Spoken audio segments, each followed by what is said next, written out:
Fire him now. Nobody voted for Elon Musk. Manhattan protest at Tesla showroom demands Trump fire billionaire, get out of U.S. government. About 30 New Yorkers gathered on Sunday afternoon outside of the Tesla showroom at 860 Washington Street in Manhattan's meatpacking district to rage against Elon Musk and his meddling in the U.S. government. Organized by the direct action group Rise and Resist, the February 9th protest focused on Musk, Tesla's CEO and the world's wealthiest person, who now serves as head of the Trump-appointed Department of Government Efficiency (DOGE), which has been attracting controversy over Musk's tactics to reshape the federal government bureaucracy and budget. That includes disintegrating USAID foreign aid programs and accessing sensitive information in the Treasury Department. While Musk is technically an advisor to President Trump, others believe his intervention in government policies since Trump took office on January 20th is tantamount to a hostile takeover.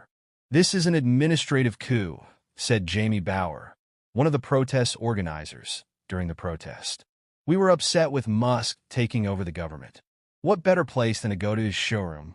Another protester, Ryan Toll, a retiree who lives near Union Square, also called Musk's actions a coup.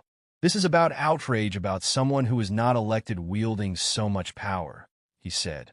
He's destroying something that took 250 years to build. It has problems, but there's other ways to fix it, not by a coup. The decision to protest outside Tesla's showroom was more geared towards Musk than the whole company itself. Kevin Fitz from Brooklyn explained that the showroom employees were not the target. Musk doesn't own the entire company, Fitz said, referring to several institutional and individual stakeholders, including Vanguard Group, BlackRock, and Musk's younger brother, Kimball. He's just synonymous with it.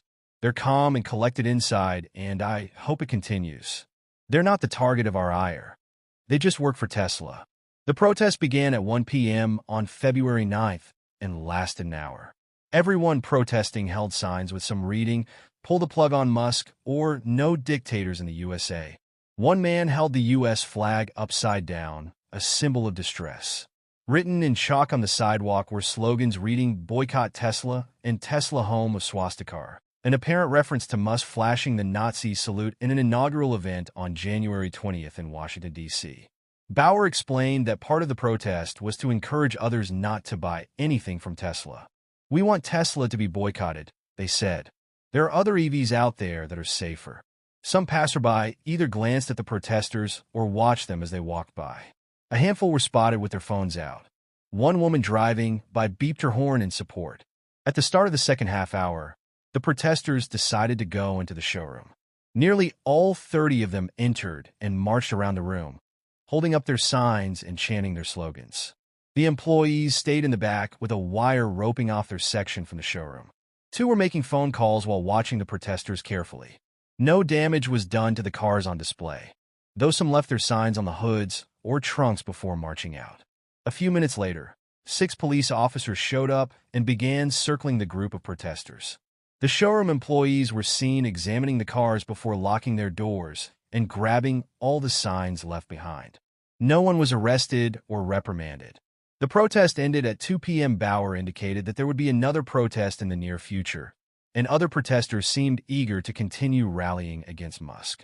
One noticeable aspect of the protesters is that they were of an older generation, a number of whom were retirees.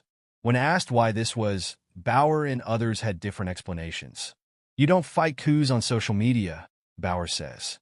"We older people are from the 60s, 70s, and 80s, says Fitz, referring to the many protests during those decades. Younger generations have been told nothing they do matters,